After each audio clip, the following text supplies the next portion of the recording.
हम पढ़ेंगे सामान्य चेतन और विशेष चेतन। आज तक हमने यही जाना कि चेतन तत्व एक है। आज एक नई बात सुनने को मिल रही है कि चेतन के भी दो प्रकार है, एक है सामान्य चेतन और विशेष चेतन। अब बात खड़ी होती है कि जो चेतन तत्व है वो तो एक निराकार, निर्वय, निर्विकार तत्व है ना, और मैंने कहना चाहिए कि वो फीलिंग्स करने वाली अवांग मनस गोचर तत्व है। तो उसमें सामान्य और विशेष भाग कहाँ से आ गया ये हम समझेंगे। उसके पहले हम ये समझे कि सामान्य क्या है और विशेष क्या है। ठीक है, तो सामान्य यानी क्या और विशेष यानी क्या?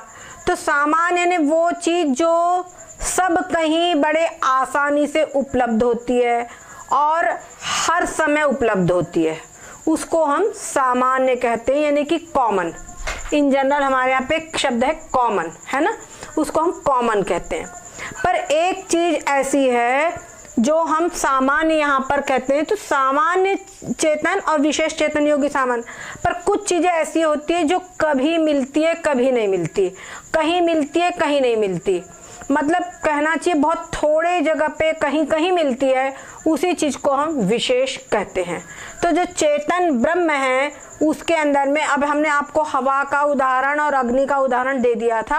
अब हम आगे चलते हैं कि जो चेतन तत्व है, चेतन तत्व में सामान्य चेतन किसे कहेंगे और विशेष चेतन किसको कहेंगे। ठीक है, तो चेतन में हम सामान्य चेतन किसको कहेंगे?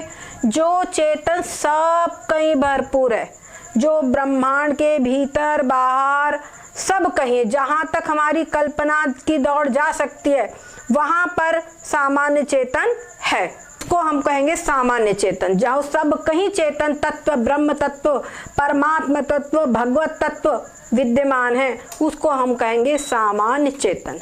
ठीक है, तो आप ये समझ लीजिए चेतन जो तत्व है ना, ब्रह्म तत्व, भगवत तत्व या आत्म तत्व, ये सब एक ही तत्व के लिए कहा जा रहा है। अलग अलग नाम करने से, चाहे उसको परमात्मा कहो, वही तत्व है। हम लोगों का जो मन में रहता ना भगवान, तो भगवान यानी वही चेतन तत्व ही भगवान तत्व है, भगवत तत्व है। ठीक है, अब बात हुई तो हमने इसके बताया था कि अभी सब कहीं विद्यमान जो चेतन तत्व है वो सामान्य चेतन है। अब बात उठती है कि फिर विशेष चेतन क्या है। अब विशेष चेतन यानी कि जो कहीं कहीं पर है, कहीं कहीं यानी कहाँ पर? जैसे हमने आपको बताया था पहले इसमें, अब देखो सब जितने जीव है, सारे जितने भी अनंत कोटि जीव है, और अनंत कोटि जीवों के अंदर में अंतःकरण है ना, अंतःकरण उपाधि है, अविद्या उपाधि है। तो ये जो अंतःकरण उपाधि है, इसके अंदर में जो एक चेतन तत्व है, इसका जो प्रतिबिंब है, इसका जो रिफ्लेक्शन है, जिसको कि हम कहते हैं चिदाभास। ठीक है, जिसको हम कहते हैं चिदाभास। तो वो जो इन सब के अंदर में जो चिदाभास है, ठीक है, वो चिदाभास केवल अंतःकरण में ही है। समझ गए? तो ये अंतःकरण में ही है, वो चिदाभास सब कहीं नहीं है। इसीलिए ये जो अंतःकरण, ये जितने भी जीव है, इसमें क्योंकि चिदाभास है, इसलिए चलते फिरते, उठते बैठते, काम करते हुए, खाते पीते, जीवित की तरह पूरे दिखाई पड़ते हैं। ठीक है, और जो बाहर जो चेतन तत्व है, उसके अंदर में खाना पीना, बोलना उठना कुछ भी नहीं होता। यानी ये जो चेतन तत्व है, ये चेतन तत्व अगर ना हो, अच्छा अब बोलोगे कि चिदाभास ही महत्वपूर्ण है, तो चेतन का कोई मतलब ही नहीं है। ऐसा नहीं, अगर ये चेतन तत्व ना हो तो चिदाभास कैसे होगा? क्योंकि चेतन तत्व जो है वो बिंब है, मूल चीज क्या है? चेतन तत्व है। उसकी जो इमेज है, उसका जो रिफ्लेक्शन है, उसका जो आभास है, समझ गए, वो है चिदाभास। ठीक है, अब बात उठती है, आप बोलोगे कि चेतन तत्व से ज्यादा पावरफुल चिदाभास हो गया फिर तो, क्योंकि चेतन तत्व के अंदर में कार्य करना नहीं है। जैसे कि आपने सुना होगा भगवान शंकर जी रामचरितमानस में कहते हरि व्यापक सर्वत्र समाना, है ना। तो जो हरि व्यापक सर्वत्र समाना, जो सर्वत्र समान रूप से हरि व्यापक है, वो है सामान्य चेतन। ठीक है, और फिर आगे कहते हैं प्रेम ते प्रगट होई मैं जाना। जो प्रेम से प्रकट होते हैं वो विशेष चेतन है, यानी अवतार ग्रहण करते हैं, कभी राम का, कहीं कृष्ण का, कहीं वारा रूप लिया, कहीं नरसिंह रूप लिया और भक्तों का कल्याण किया। समझ गए? वो विशेष रूप ग्रहण करते हैं, वो विशेष चेतन हो गया। उसी प्रकार से सारे जितने भी अनंत कोटि जीव हैं, अनंत कोटि जीवों के अंदर में वो अंतःकरण के अंदर में जो चिदाभास है, जो चिदाभास है वो भी इन ब्रह्म तत्व का एक प्रकट रूप है, विशेष प्रकर्ष रूप है। वहां पर वो जो प्रकर्ष रूप है उसको वो चिदाभास को कहा जाता है विशेष चेतन। ठीक है, इसके अंदर में हम और उदाहरण समझ सकते हैं, जैसे कि सूर्य प्रकाश है। सूर्य प्रकाश सब कहीं है ना, सूर्य प्रकाश सब कहीं रहता है, पर वो जो सामान्य सूर्य प्रकाश है उसके अंदर में हम कपड़े फैलाते हैं, कागज रख दिए, तो ऐसा नहीं होता कि हमारे कपड़े जल गए, कागज जल गया, रुई जल गई, ऐसा नहीं होता। पर वही सूर्य प्रकाश, अच्छा, उस सूर्य प्रकाश के अंदर में वही जो सूर्य प्रकाश है उसको पहले के समय उसको कहा जाता था आतशी शीशा, और वर्तमान में आप समझ लीजिए मैग्नीफायर नहीं कहते, मैग्नीफाइंग ग्लास, जो मैग्नीफाइंग ग्लास नहीं होता जिससे छोटी चीजें बड़ी दिखाई पड़ती है, जैसे वो पोस्ट ऑफिस वगैरह में रखे थे छोटे अक्षरों को बड़ा देखने के लिए, या समझ लो मैग्नीफाइंग ग्लास आपको सब बुक्स की दुकानों पे मिल जाएगा। मैग्नीफायर ऐसा गोल रहता है, थोड़ा मोटा सा ग्लास, ठीक है, उस ग्लास से छोटे अक्षर बड़े दिख जाते, कोई भी छोटी चीजें बड़ी दिखती है, जो बहुत बारीक बारीक चीजें हैं उनको पढ़ने के लिए प्राय वो चीजें रखी जाती है, वो ग्लास। तो वो जो ग्लास है उसके अंदर में एक क्वालिटी होती है, अगर उसको सूर्य प्रकाश के अंदर में आप रख दो और उसके नीचे आप कागज रख दो या रुई रख दो, तो वो पूरी की पूरी जितनी भी सूर्य की किरणें हैं उसको वो पूरा कॉन्सेंट्रेट कर देता है, और वहां से जो प्रकाश निकलता है वो प्रकाश उस कागज को कुछ सेकंडों में जला देता है। हम लोग छोटे थे तो इसका बड़ा खेल करते थे, वो बिल्लौरी कांच लेकर आते थे, उससे ऐसा रखते थे और कागज जलाने का खेल किया करते थे। तो आज वो चीज हो गई। और उसी प्रकार आप देखो कि सूर्य प्रकाश सब कहीं है, लेकिन उस सूर्य प्रकाश से आप कोई लाइट पंखा नहीं चला सकते, लेकिन वही सूर्य प्रकाश जो वो सोलर पैनल्स के द्वारा उसको सब व्यवस्थित पूरा कर लिया गया, तो उसके अंदर में एसी तक चल जाते हैं, बड़ी बड़ी मशीनें तक चल जाती है ना, तो कूलर वूलर बहुत सारी चीजें चल जाती है उससे। तो क्या है ये फायदा, ये हुआ कि नहीं अंतर, एक हुआ सामान्य सूर्य प्रकाश और एक हुआ उसका विशेष स्वरूप। उसी प्रकार से जो चेतन तत्व है वो सब कहीं सामान्य रूप से विद्यमान है, और जो सामान्य रूप से विद्यमान है वो चेतन, और एक कहीं पर विशेष रूप से उसका प्राकट्य है, जो अंतःकरण है। जितने भी अंतःकरण, उस अंतःकरणों में क्या है, सतोगुण है। तो सतोगुण जहां जहां पर है तो उनका चिदाभास रूप विशेष रूप है। उसी प्रकार से आप देखेंगे जो योगी जन होते हैं वो साधना करते हैं, साधना करने के कारण उनमें ये सतोगुण बढ़ जाता है। तो सतोगुण बढ़ जाने के कारण उनमें ये जो प्रतिबिंब बनता है ये और भी ज्यादा क्लियर होता है, और भी मतलब क्लियर होने के कारण वो सर्वज्ञ होते हैं, त्रिकालज्ञ होते हैं। समझ गए? तो इसी प्रकार से हमको समझना है कि चेतन का सामान्य रूप और विशेष चेतन, ये हमने यहाँ पर आज समझा। अब उसके बाद में ये जैसे उदाहरण हमने समझा, अब ये बात उठती है कि ये जो विशेष चेतन हमने समझा, तो विशेष चेतन समझने का क्या मतलब है ना, ये सामान्य चेतन और विशेष चेतन समझा, तो विशेष चेतन का मतलब क्या है? विशेष चेतन यानी चिदाभास, विशेष चेतन मतलब है चिदाभास। तो चिदाभास क्या करता है? चिदाभास क्या करता है? चिदाभास सबसे पहले तो इस लोक से उस लोक में जाना, जो सूक्ष्म शरीर जाता है, तो सूक्ष्म शरीर यानी अंतःकरण, तो अंतःकरण में चिदाभास मौजूद होता है। ठीक है, यही समझो पूरा प्राणों को भी एनर्जी यही देता है। इसी के कारण ये चिदाभास के कारण, चिदाभास जो है बुद्धि से चिदाभास यानी अंतःकरण से जो चिदाभास है, सूक्ष्म शरीर और अविद्या बोलो, कारण शरीर, इसके अंदर में जो चिदाभास है, चिदाभास के सहित सूक्ष्म शरीर और कारण शरीर, यही इस लोक से दूसरे लोक में जाता है। यही चिदाभास के अंदर में कर्तापना, पुण्य कर्मों को कर्ता करना, शुभ कर्मों को करना, और कर्तापना भोक्तापना भी इसी के अंदर में है। उसके अतिरिक्त में हो गया सुख दुख का भोग, यानी पुण्य पाप का कर्तापना, और जब पुण्य पाप करेगा तो उसका सुख दुख भी भोगना इसी के अंदर में है। उसके बाद में जन्म मरण, जो जन्म मरण है वो भी चिदाभास के धर्म है। और 84 लाख योनियों की प्राप्ति, जब इस लोक से उस लोक में जाएगा तो अन्य जो योनियां प्राप्त होगी वो सब कुछ भी चिदाभास के ही धर्म है। ठीक है, ये सब कुछ इस चिदाभास के ही धर्म है। और अब हमको इन्हें समझना क्या है, जो सामान्य चेतन है वो सब कहीं विद्यमान है, और जो उपाधि, ये जो अंतःकरण है क्या है, ये उपाधि है, और जो केवल उपाधि में दिखाई पड़ता है वो है चिदाभास। ठीक है, जो उपाधि करके दिखाई पड़ता है उसको कहते हैं चिदाभास। अच्छा, एक बात और समझिए, जो सामान्य चेतन है, सामान्य चेतन ये वास्तव में रियल चीज है, ये क्या है, यथार्थ चीज है। सामान्य चेतन जो है वो क्या है, यथार्थ है, रियल है, जो है जैसा है। अच्छा, ये इसमें जन्म मरण नहीं है, सामान्य चेतन में जन्मना मरना नहीं है, कोई कार्य का कर्तापना भोक्तापना आदि कुछ भी नहीं है, 84 लोक से आना जाना इसमें कुछ भी नहीं है। और ये चेतन सब कहीं है ना, ये चेतन सब कहीं है, तो ये नित्य है, ये क्या है, नित्य है।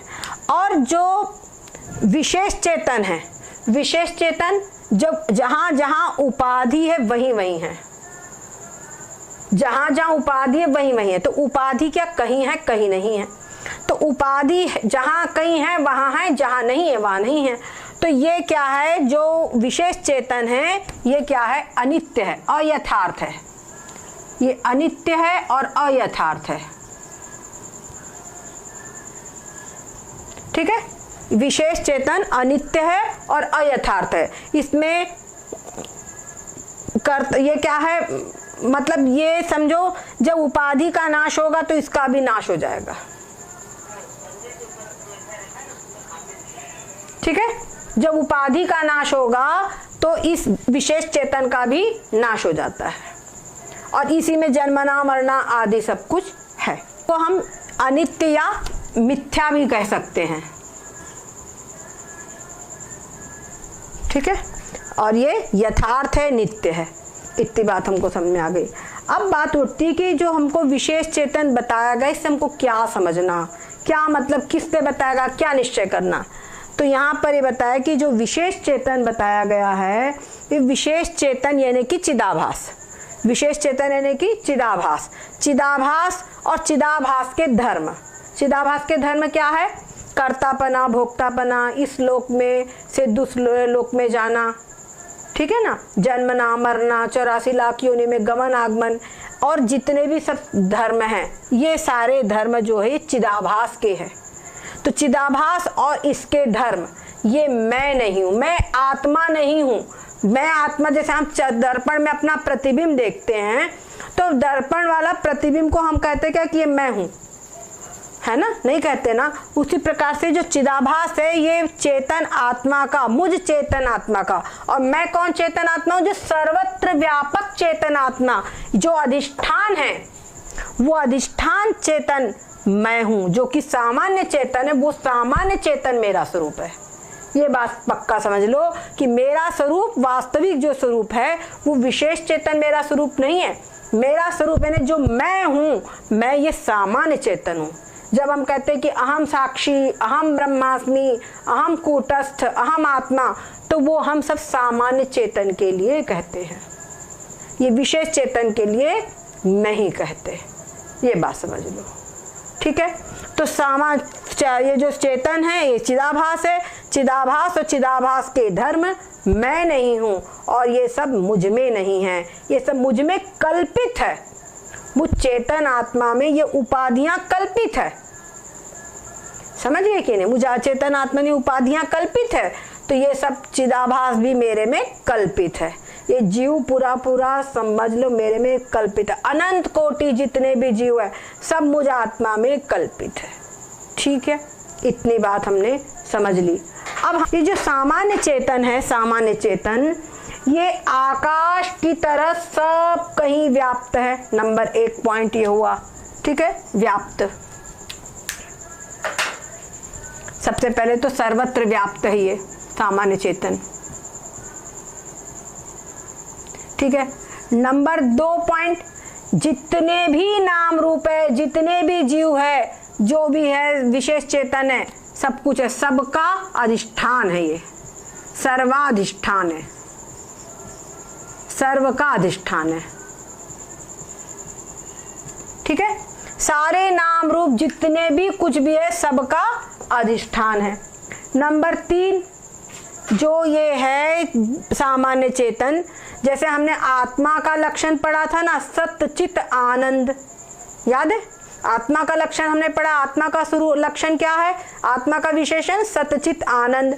वैसे ही ये सामान्य चेतन का लक्षण है अस्ति भाति प्रिय।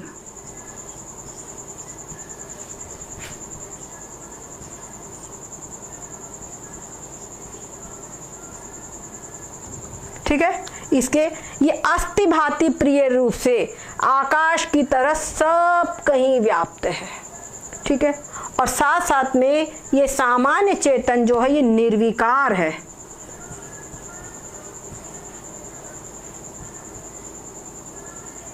ये निर्विकार है, इसमें जन्म और मृत्यु, जरा व्याधि, बढ़ना, जैसे बताए थे ना, शरीर के जो 6 लक्षण हैं, जायते, अस्ति, विपर्यते, अपक्षय, विपरिणाम, है ना, ये कोई भी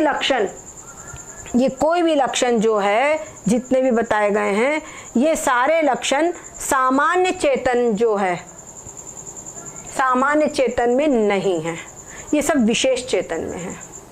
ठीक है, तो सामान्य चेतन जो है ये क्या है? निर्विकार है, ये इसके लक्षण है। विशेष चेतन इससे विपरीत है। ये सामान्य चेतन सर्वत्र व्याप्त है, लेकिन विशेष चेतन केवल मात्र उपाधि में है। ठीक है, उपाधि में है, और ये सर्व का अधिष्ठान है ना, लेकिन जो विशेष चेतन है ये सबका अधिष्ठान नहीं है, ये केवल मात्र उपाधि में है, और उपाधि में भी ये अध्यस्त रूप आएगा। ये अभी हम बताएंगे इसको, अधिष्ठान और इसमें ये अभी 1 पॉइंट इसमें भी बताएंगे। उसके बाद में ये अस्ति भाति प्रिय रूप है, लेकिन ये अस्ति भाति प्रिय रूप नहीं है, और ये निर्विकार है, लेकिन ये विशेष चेतन जो ये विकार युक्त है, जन्म मृत्यु आदि इसके अंदर में है। ठीक है, और ये कल्पित है। सबसे बड़ी बात, ये विशेष चेतन जो है ये उपाधि में कल्पित है। समझ गए? ये क्या है? कल्पित है, इसलिए इसको कल्पित विशेष भी कहा जाता है। इसके विषय में आगे हम और चर्चा करेंगे, तब आपको क्लियर समझ में आएगा।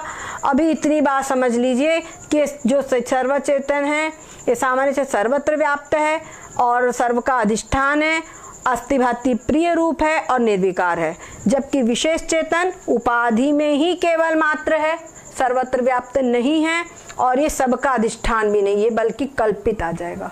ठीक है, ये हम लोग इतनी बात आज समझ ले। तो जो बात उठती है, समझ लीजिए कि कहीं पर 4 व्यक्ति गए। ठीक है, 4 व्यक्ति गए कहीं पर मंद अंधकार में। तो एक ने कहा अरे ये डंडा है, एक ने देखा कि अचानक यहाँ पर एक डंडा पड़ा हुआ है, टेढ़ा मेढ़ा डंडा पड़ा हुआ है। एक ने देखा टेढ़ा मेढ़ा डंडा है। ठीक है, डंडे ने डंडा।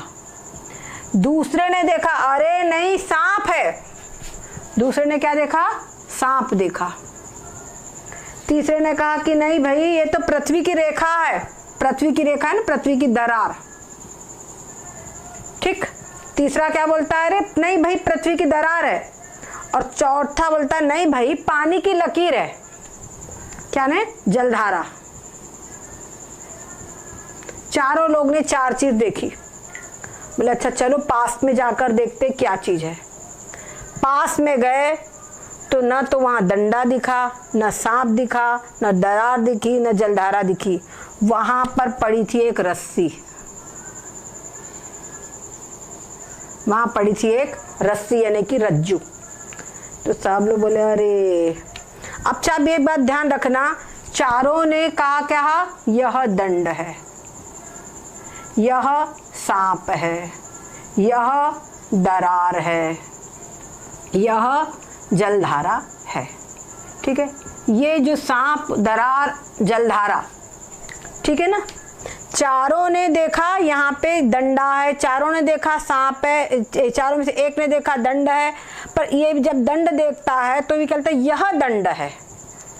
ये क्या बोल रहा है, यह दंड है। तो यहाँ मतलब यहाँ कुछ है, ये बात निश्चित है। सांप पास में गए तो रस्सी है, तो चारों को रस्सी दिखी। चारों को क्या दिखी, वो जिसको हमने उसने डंडा समझा वो वास्तव में रस्सी थी, पर दिखी तो उसको रस्सी ही, वो उसको क्लियर नहीं दिखी रस्सी, लेकिन दिखी तो। रस्सी एकदम क्लियर दिख जाती तो दंड नहीं दिखता, लेकिन रस्सी क्लियर नहीं दिखी, अस्पष्ट रूप से दिखाई पड़ी, धुंधली दिखी, तो इसलिए उसने समझा कुछ है, वो दंड है। पर वो जो उसको कुछ दिखा, तो वो जो कुछ अंश जो दिखा है रस्सी का, उसको सामान्य रूप से ज्ञान हुआ है। रस्सी उसको क्लियरली एकदम स्पष्ट नहीं दिखाई पड़ी, कि सामान्य रूप से रस्सी उसको दिखाई पड़ी है। तो जो सामान्य रूप से रस्सी का ज्ञान हुआ है, तब उसमें क्या बोला कि यह मतलब यह कोई चीज है, किसी चीज का अस्तित्व है यह। तो इसी यह को संस्कृत में बोलते हैं इदम। ठीक है, तो बोलता है इदम दंडः, इदम दंडम। तो ये जो दंड बोल रहा है, जिसको बोल रहा है ये, तो ये जो यह बोल रहा है वो किसके लिए बोल रहा है, रस्सी के लिए बोल रहा है। ठीक है, यहाँ पर भी यह सांप बोल रहा है, तो यह जो बोल रहा है वो रस्सी के लिए बोल रहा है। यहाँ पे भी दरार बोल रहा है, तो यह किसके लिए आ रहा है, रस्सी के लिए आ रहा है। और जहाँ ये कर रहा है यह जलधारा है, तो यह भी यहाँ किसके लिए आ रहा है, रस्सी के लिए ही कह रहा है। अच्छा, अब जब नजदीक गए और देखा कि ये तो रस्सी है, जब नजदीक में उसने देखा कि ये रस्सी है, तो यहाँ पर क्या बोलते हैं, अरे ये तो रस्सी है। तो क्या बोले, तो यह रस्सी है, यह रज्जू है। तो यहाँ पर ये रज्जू के लिए यह बोला है ना। तो ये जो यह पना है, इदम पना, ये कुछ है, मतलब जो अस्तित्व जो दिखाई पड़ रहा है, जो उसको एग्जिस्टेंस दिखाई पड़ रहा है, वो एग्जिस्टेंस उसको जब दंड था तब भी दिख रहा था, पर वो एग्जिस्टेंस किसका था, रस्सी का था। जो एग्जिस्टेंस उसको सांप के समय पर भी ये इसी रस्सी का एग्जिस्टेंस दिखाई पड़ा। तो वो जो एग्जिस्टेंस है वही इदम रूप है, जो सत्ता कह रहे हैं। ये दंड में सत्ता किसकी है, रस्सी की है। अगर यहाँ रस्सी ही ना होती तो दंड कहाँ से होता, क्लियर हुई बात। अगर यहाँ रस्सी ही नहीं होती तो इसको दंड दिखता क्या, रस्सी थी तभी डंडा दिखा। मान लो यार रस्सी होती ही नहीं तो डंडा नहीं। अपन लोग क्या बोलते हैं कहीं अंधेरे में, अरे रस्सी हट पड़ी है हटा लो नहीं तो कोई डर जाएगा, है ना। हम लोगों के यहाँ पर कभी कभी होता है, कोई लकड़ी का डंडा आड़ा टेढ़ा कहीं रखा हुआ हो तो बोलते इसको हटा लो रास्ते में, नहीं तो कोई डर जाएगा, अंधेरे में किसी को भ्रम हो जाएगा, डर जाएगा। होता है कि नहीं होता है। कांच का गिलास बिल्कुल आर पार दिखता है, अगर वो धरती पे रखा हो तो भले कोई आएगा समझ नहीं पाएगा, उसको दिखाई नहीं पड़ेगा क्योंकि एक जैसा है, तो वो हटा दो। तो यहाँ पर जो समानता वाली चीजें हैं उनके अंदर में भ्रम हो सकता है। तो यहाँ पर ये जो यह पना जो दिखाई पड़ रहा है, जो इदम पना, ये इदम पना जो है ये है सामान्य अंश, क्योंकि सामान्य अंश कहा जाएगा इसको। इदम पने को क्या कहा जाएगा, सामान्य अंश। क्यों सामान्य अंश कहा जाएगा, क्योंकि जिस समय पर ये रस्सी का अज्ञान है और ये जो दंड दिख रहा है, ये दंड कैसा दिख रहा है, रियल में दंड नहीं है, ये क्या है, ये सब कल्पित चीजें हैं। ये सब क्या है, कल्पित चीजें हैं। ये दंड दिख रहा है, ये कल्पित दिख रहा है, सांप भी कल्पित है, दरार भी कल्पित है, जलधारा भी कल्पित है। तो इनको दंड, सांप, दरार और जलधारा, इनको कल्पित विशेष कहा जाता है। इनको क्या जाता है, कल्पित विशेष अंश कहा जाता है। और ये जो यह पना है, यह पन, इसको सामान्य अंश कहा जाता है।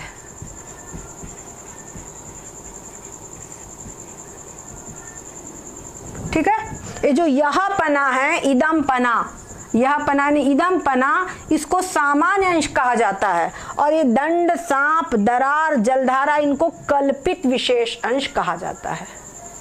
ठीक है, ये सब कल्पित है, ये सब विशेष अंश है, ये सब विशेष अंश है, लेकिन कल्पित है, इसलिए कल्पित विशेष अंश कहा जाता है। ठीक है, ये बात आप समझ लीजिए। तो यहाँ पर यह पना और ये दंडपना, ये थोड़ा सा डिफिकल्टीज की ओर, हम चढ़ाई की ओर चढ़ेंगे। वेदांत में ये चीज बहुत ही इंपॉर्टेंट है, यह पना और वो।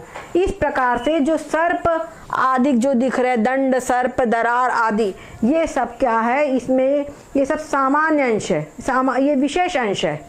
ये क्या है, दंड, सांप, दरार, जलधारा विशेष अंश है, लेकिन चूंकि ये कल्पित है इसीलिए इनको कल्पित विशेष अंश कहा जाएगा। ठीक है, और जो ये यह पना है ये सामान्य अंश है, इसी को हम इदम अंश समझ ले, यह है नहीं इदम है। ठीक है, तो जो इदम अंश है और तो वो क्या है, सामान्य अंश है, और जो क्या कहते हैं, दंड आदि का ये कल्पित विशेष अंश है। अब यहाँ पर भी समझो कि जो यह पना है, जिस समय पर हमको रस्सी का ज्ञान नहीं हो रहा, जिस समय पे रस्सी का ज्ञान नहीं हो रहा, दंडा दिखाई पड़ रहा है, दंड, तब भी इदम पना दिखाई पड़ रहा है। जिस समय पे सांप दिखाई पड़ रहा है तब भी इदम पना है। जिस समय पे दरार दिख रही तब भी इदम पना है, और जब जलधारा दिख रही तब भी इदम पना है। और अब यहाँ पर देखो, जब रस्सी दिख रही है तब भी इदम पना है। तो इदम पना ज्यादा समय दिखाई पड़ रहा है और ज्यादा जगह दिखाई पड़ रहा है ना, ज्यादा जगह, ज्यादा स्थान में दिखाई पड़ रहा है और ज्यादा समय दिखाई पड़ रहा है, इसीलिए जो ये इदम पना उसको सामान्य अंश कहते हैं। और जो कल्पित विशेष अंश है, ये जिसको दंड दिखता है उसको सांप, दरार, जलधारा नहीं दिखते और रस्सी भी नहीं दिखती। जिसको सांप दिखता है उसको दंड, दरार, जलधारा या रस्सी नहीं दिखाई पड़ते। जिसको दरार दिख रही है उसको दंड, सांप, जलधारा नहीं दिखाई पड़ते। यानी हर व्यक्ति को एक ही चीज दिखाई पड़ती है।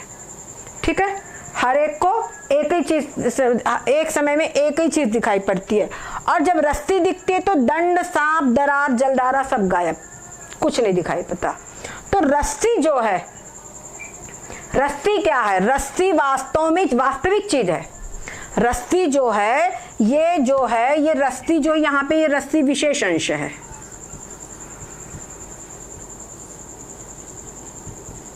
ठीक है, और ये जो दंड, सांप, दरार है ये विशेष अंश है, परंतु दंड, सांप, दरार, जलधारा ये कल्पित है ना, ये सब कल्पित है, इसीलिए इनको कल्पित विशेष अंश कहा जाता है। और ये जो रस्सी है ये विशेष अंश है। तो जो यह अंश है, यहाँ पर जो हम कह रहे हैं ना, यह अंश वास्तव में रज्जू का स्वरूप है। ये वास्तव में जो सत्ता है ये रज्जू का स्वरूप है। ठीक है, और ये रस्सी के अंदर में ये जो ऐंठन वगैरह होती है, रस्सी में जो ऐंठन वगैरह होती है वो रस्सी का स्वरूप है।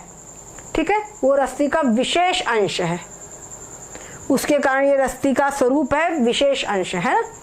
और तो ये असामान्य अंश और विशेष अंश हो गया। उसी प्रकार से इनके अंदर में सामान्य अंश, ये सामान्य अंश लेकिन दंड का सामान्य अंश नहीं है, ये सामान्य अंश किसका है, रस्सी का है। और ये जो विशेष अंश है ये कल्पित विशेष अंश है। ठीक है, तो यहाँ पर अब ये हमने समझ लिया। इसी प्रकार से अब आप समझ लो कि जैसे ब्रह्म चेतन है ना, तो रस्सी के अंदर में यह पना, अब यहाँ पे क्या होता है, दंड भासता है ना, दंड दिखाई पड़ता है। हम क्या बोलते हैं, दंड दिखाई पड़ता है, भासता है, दंड दिखता है। और सांप दिखाई देता है, दरार दिखाई देती है, जलधारा दिखाई देती है। वैसे हम आ जाते, रस्सी दिखाई देती है। दिखाई देना है ना, भासना, प्रतीत होना। ठीक है, दिखाई देने का मतलब क्या हो रहा है, प्रभासना या प्रतीत होना।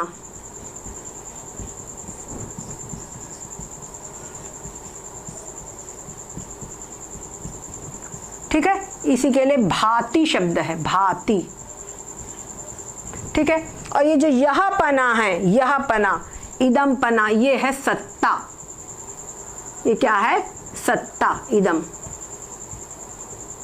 ठीक है, ये बात हो गई। अब हम आ जाए सामान्य चेतन में, ये हो गया।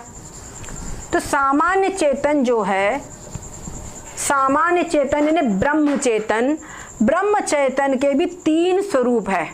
एक है अस्ति, दूसरा है भाति और तीसरा है प्रिय। तीसरा क्या है? प्रिय है। ये हम हटा रहे हैं इसको।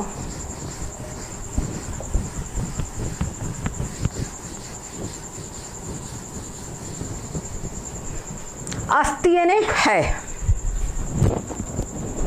अस्ति का मतलब क्या हुआ? है पना।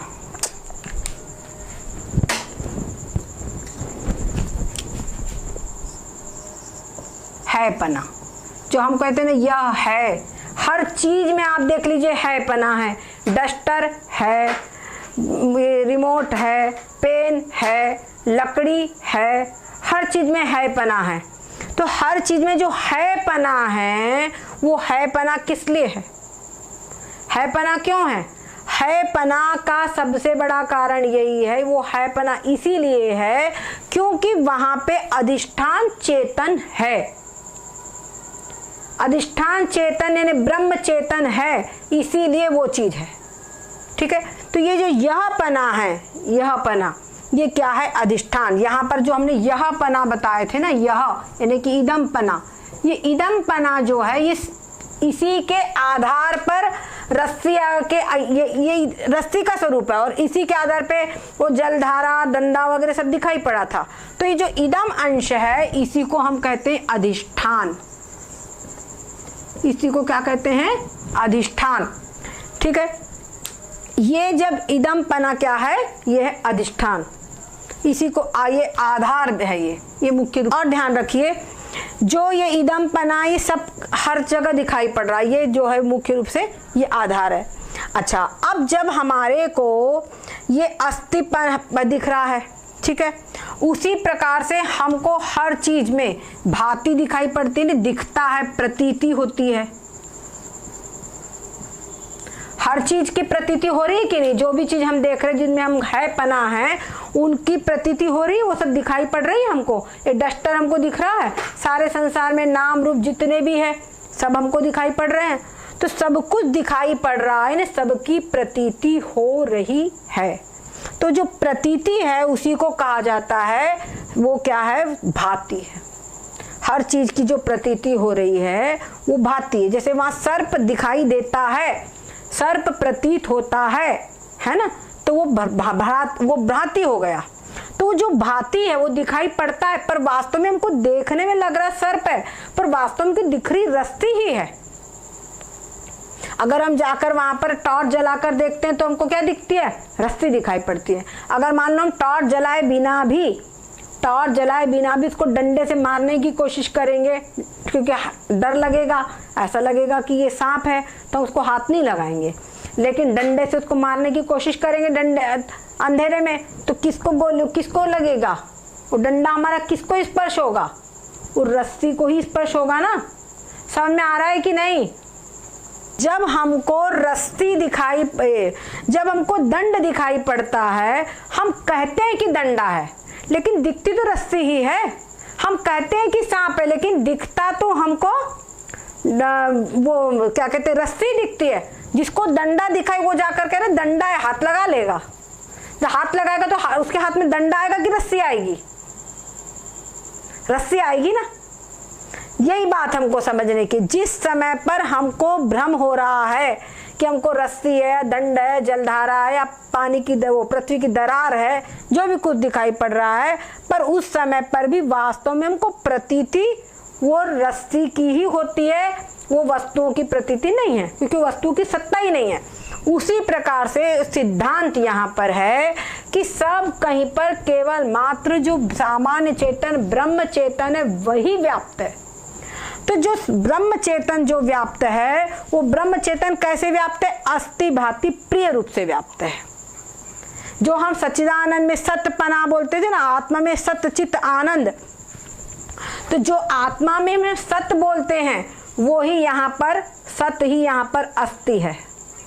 ठीक है, ये जो भांति उसमें हम जो चित्त बोलते हैं वो चित्त ही यहाँ पर भांति है, और जो यहाँ पे हम आनंद बोलते हैं वो आनंद ही यहाँ पर प्रिय है। ठीक है, आनंद ही यहाँ पर प्रिय है। जैसे हमको आत्मा परम प्रेम का विषय है, वैसे ये प्रिय जो है अस्थि भांति प्रिय समस्त नाम रूपों का अधिष्ठान है। इसलिए समस्त नाम रूपों में प्रियत्व है, समस्त नाम रूपों में आनंद देने की क्षमता है। हर चीज हमको प्रिय लगती है, आकर्षक लगती है। तो आकर्षक लगती है हरियाली, इस समय पर देखो कितनी मस्त, बाहर निकलो चारों तरफ नजर घुमाओ, हरियाली बड़ी प्रिय लगती है। तो हरियाली में जो प्रियता हमको लग रही है वो प्रियता काय के लिए? ये ब्रह्म चेतन के ही कारण ये प्रियता है, समझ गए। और हर वस्तु में एक आकर्षण है, किसी में टेस्ट है, किसी में सुनने में आकर्षित लगता है, कोई चीज गंध आकर्षित अच्छी लगती है ना। तो हर चीज में जो प्रियत्व है, कोई चीज अच्छा लगना है, समझ गए, वो जो प्रियत्व है वो ब्रह्म का ही प्रियत्व है। वो प्रियत्व है ब्रह्म के प्रिय से ही है। वहां पे रामायण चरित में क्या कहते, जो आनंद सिंधु सुख राशि सी करते त्रैलोक उदासी उपासी, है ना। जो ब्रह्म है ये आनंद का समुद्र है, और इस ब्रह्म की समझ लीजिए, ब्रह्म समुद्र में से किसी ने एक सीख उसमें से डुबोया और सारे संसार में छिड़क दिया, तो सारे संसार में वो एक बूंद का ही बंटवारा है, और सारे संसार में उनको कितना आनंद की प्रतीति होती है। अब सारे संसार का आनंद अगर मिला दिया जाए तो ब्रह्मानंद का, ब्रह्म समुद्र रूपी जो आनंद है, उस आनंद की एक बूंद से भी कम होगा। वो एक बूंद पूरा छिड़क दिया जाए तो कितना आएगा? तो समझ लीजिए कि जो ओरिजिनल ब्रह्म का आनंद है वो कितना गहरा आनंद होगा, कितना विशाल, कितना अद्भुत आनंद होगा। इसीलिए कहते हैं कि ब्रह्मानंद को हमको प्राप्त करना है। कुछ लोग ये प्रश्न करते हैं, क्या प्रश्न करते हैं कि जैसे सब कुछ मिथ्या है, जब सब कुछ मिथ्या है तो फिर संसार के भोगों में जो आनंद मिलता है या संसार के भोग है वो भी तो मिथ्या है। तो फिर उन भोगों के लिए अगर हम प्रयास कर रहे हैं तो सब मिथ्या ही है, तो क्या हर्ज है? सब कुछ तो मिथ्या ही है। भोगों के लिए फिर हमको प्रयास करना भी तो मिथ्या ही है। सारे संसार के व्यवहार सब मिथ्या है, सारे व्यवहार कर रहे हैं, वैसे भोगों को प्राप्त कर रहे, भोग भोग रहे, वो भी मिथ्या है। ये कहते हैं तो क्या हर्ज है? सत्य तो है नहीं, सब मिथ्या है। तो सत्य होता तो दिक्कत होती, सत्य है नहीं, मिथ्या है, तो फिर क्या हर्ज है?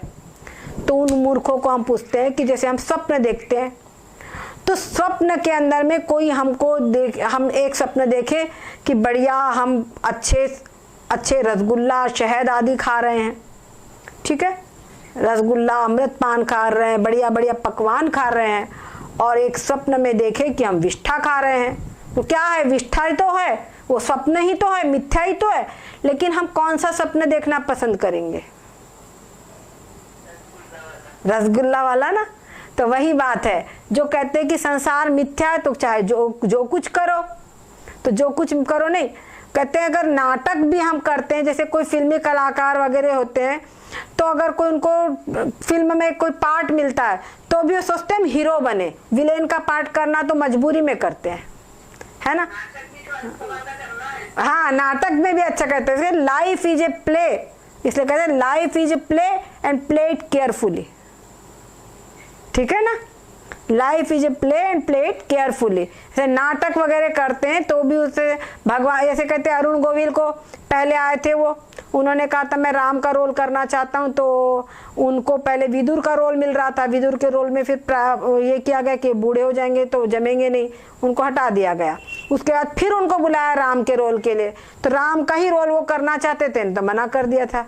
तो आज राम का रोल किया उन्होंने, भले ही क्या कहते सीरियल में किया राम का रोल, लेकिन हर व्यक्ति की श्रद्धा उनके प्रति कैसी हो गई, जहां कहीं जाते वहां लोग पांव छूते, सीता माता समझ के पांव छूते, तो भगवान रूप स्वरूप प्राप्त हो गया आज उनको।